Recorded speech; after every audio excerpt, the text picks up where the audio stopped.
Naruto grinned at Sasuke, handing him a thin black box before lunging in for a tight hug, startling Sasuke as it was unexpected. Thanks for all that you do, Sasuke-kun. With all the fight between my mom and my dad, and this apprentice of Naruto, you're the best comfort anyone could ask for. She spoke wobbly, hugging him tight, her thin arms wrapping around Sasuke's back. Sasuke just stayed silent, hugging her back tightly as if to shield her from all the hurt she was facing. Natto nuzzled into her chest as Sasuke placed his hand on top of her head. It's okay to be afraid, Natto. I'm here so you'll be safe. Safe. Naruto walked up down the hallway, his shoes squeaking against the white tile on the hospital. He continued to walk to the hospital quietly as the pitch black night outside of Konoha. The hospital was silent until a small sound caught Naruto's ear. It was squeaky of a rat. I expect it was echo underneath his feet. Naruto hurried, dropped to the floor, and it was shrieking. 1, 2, 3. Naruto eyes widened and tried to peel himself off the tile floor quickly and tired to run away from the kicks from the rag. Louder and louder in his head, the floor exploded beneath his feet, his senses being clouded with the heavy smoke that filled around him in clouds. He could hear anything but loud ringings, and his eyes burned with smoke as he gasped for air. His mouth tasted like smoke, and his clothes felt extremely hot in the burning hallway.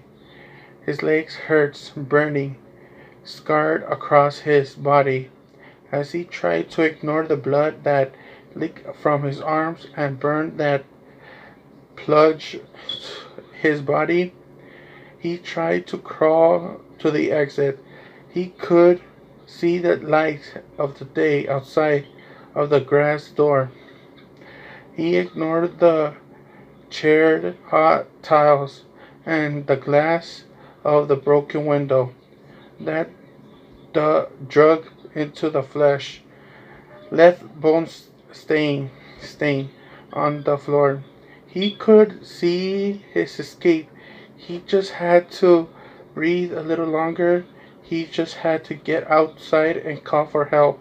Smoke whirled in his nose, ashes floating in the air, burning his eyes, and he felt his breath getting worse.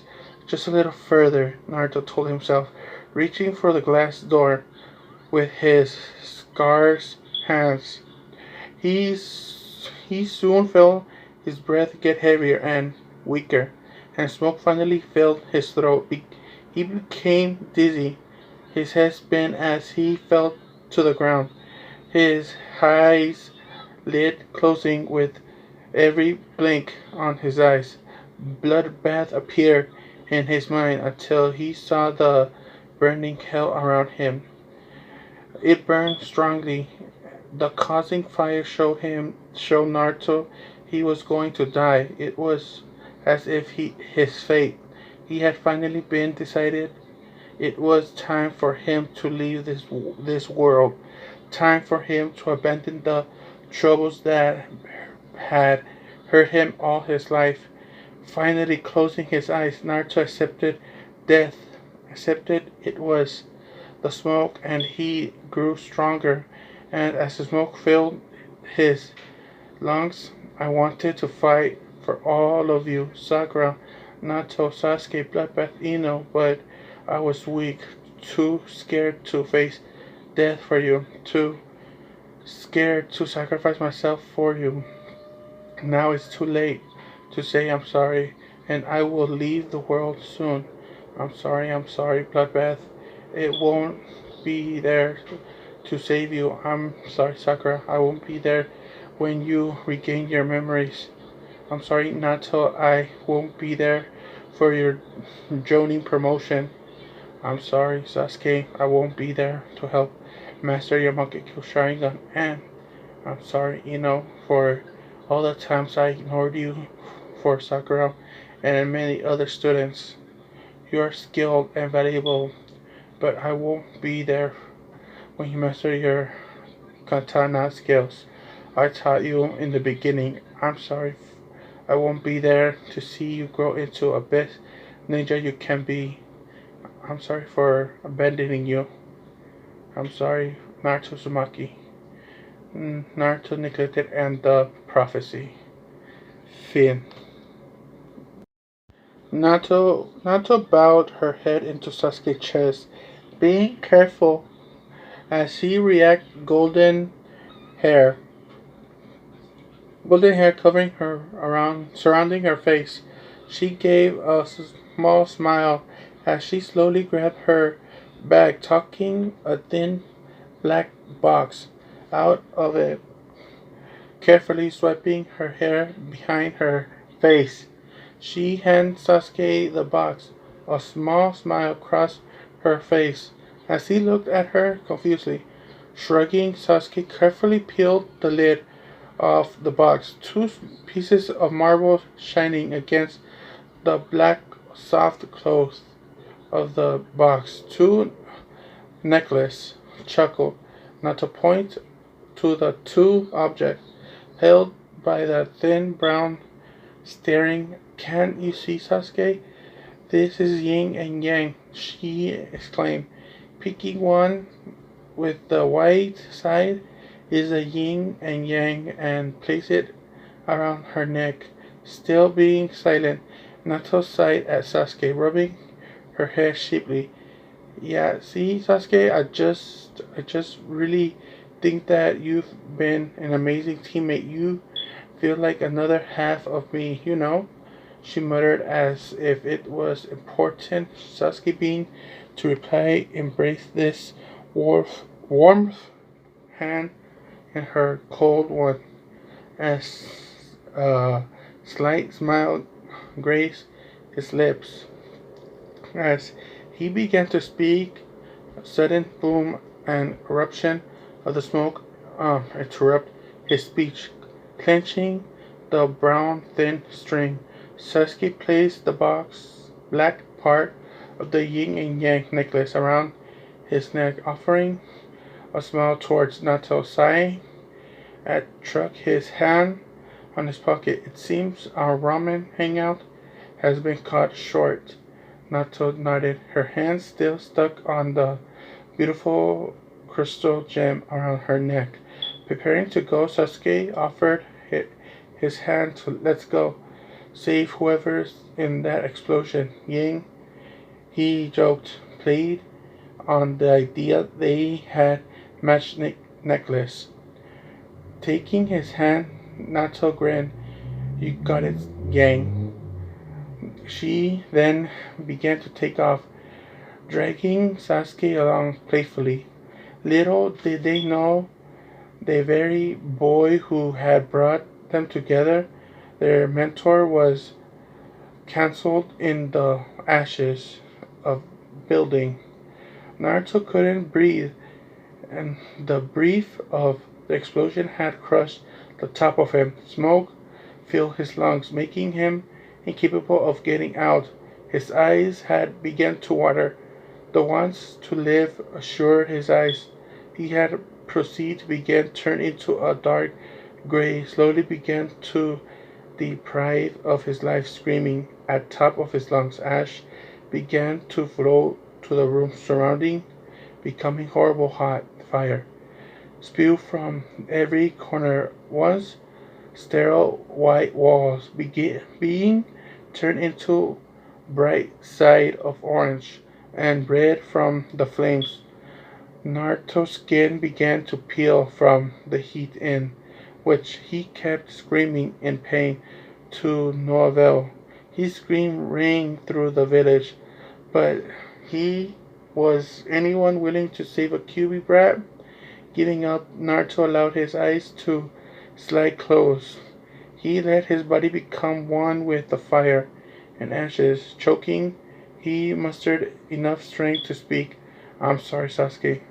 I'm sorry, Sakura. Sasuke, Natto. I was never there for you, and Bloodbath, I'm sorry that I left you with the horrific force. Stay strong. I will make sure someone to save you, even from hell. And with those words, Naruto's head hit the great floor. For the fire surrounding him, his heart started to slowly as exhaustion took over him. Goodbye. Sasuke and Natto ran into the building there, breathing heavily as they scaled the trees and house of Konoha. Once they reached the burning hospital, unbreathable heat skied towards them, knocking them both down as they struggled, running towards the fire. Sasuke dodged towards the glass pan, trying to check if anyone's inside. To his dismay, his gaze at a black silhouette struggling for air as it thrashed against the ground. With further investigation, he could feel himself starting to sweat as he pressed against the glass further, only to see the person dying was interacting with his mentor, Night Fox. Gasping, he yelled towards Natto, quickly hugging her as he began to explain the situation. Night Fox isn't there. He's dying, he began, the fire now spreading towards him. As he tried to summon a water jutsu enough to put the fire out, Natto, shocked at the news, suddenly ripped the gates up at the building. In shock, Night Fox will die there? No way.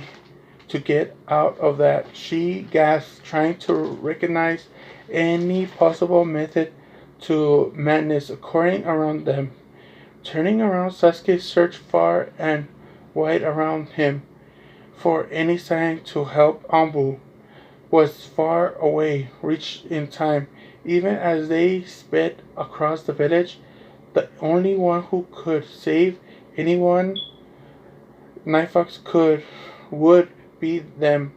There was no secret miracles coming their way, no Kakashi to save the day. Taking a deep breath, he kneeled down towards Natto, who had fell on the ground, unable to rise from the shock. Night Fox trapped fear in her eyes. Natto breathed heavily. Tears began to stream as she grabbed Sasuke. I don't want him to die. I don't want him to die, Sasuke. We finally became friends, she sobbed as she had finally gotten into good grace with him and had finally earned his respect. Clutching his necklace Natto had given him earlier, she hugged her before, whispering softly, You don't have to die, but I may have to before raising slowly and then journeying into the burning building. Natto, still in shock, quickly rose, chasing after him. Before getting thrown back from Sasuke raising flame, Sasuke, she screamed against the heat coming off from the building in waves. She kept yelling far and wide, her voice becoming more and more rough, louder and louder, more desperate and desperate than longer. It took for Sasuke to come out, clenching her side of her necklace, the brown staring, rubbling against her hot skin. She looked down at her Migler. Don't leave, my yin and yang. We are the only at our best together. Naruto coughed, gazed at the debris falling all around him. His leg had been crushed by the falling wood and iron of his in frustration of the building, and his will to live had almost begun to disappear. He had nothing more to live for. Despite he had nothing, his students would move on. Bloodbath would die, and he would be sent to hell for his behavior. Quick, done, simple. The burning heat drew closer, threatening to scrape his skin off as shiz filling his lungs. All hope was lost. About completely to give up, Naruto almost throwing himself into the flames until he heard his voice. Sensei, Sensei, stretching his nose. He listened for the voice again. This time was closer and louder. He heard the voice of Sasuke. Clearly, Sasuke, he muttered under his breath, so hot he could barely breathe. Sasuke? He could call out once more, louder, continuing to call his name. His voice drew louder and louder until Sasuke finally reached Naruto, heavily and in pain, dragging the debris of himself. And Sasuke grunted, his sensei beginning to fill with smoke, and with second pulling harder the ripped iron flame off Naruto, dragging him up by the shoulder. Once Sasuke had held him up, they begun to humble towards the exit. Naruto had suddenly began to felt with such a relief. Sasuke had saved him. His own student had saved him. Beginning to mutter, "Thanks," Sasuke smiled at him. Naruto began before canceling bomb of the wall went off, knocking them down. Naruto hurriedly gazed at Sasuke, his body now scratched with bloody. He had been willing to die, but for one of his own students to die while saving him was matter of something he wanted to prevent. However, he was too weak to move. His vision became blurry, but blood pouring from his head, wringing his ears, holding Sasuke's face. He looked into the onyx eyes. "Don't die for Natto," he whispered, before pushing him aside with his heartbeat now pounding through his head. The last vision he saw was that a red dress, crimson nail, bright eyes, and silvery voice. Crimson woman picked up him and dragged him away from the scent, away from Sasuke's body and the burning building. The last thing he heard was spoken by the woman once they had reached outside. "Our blood been waiting for you." Then everything went black. This is the last part of What If Naruto Was Neglected and Prophecy. I hope you guys like this series.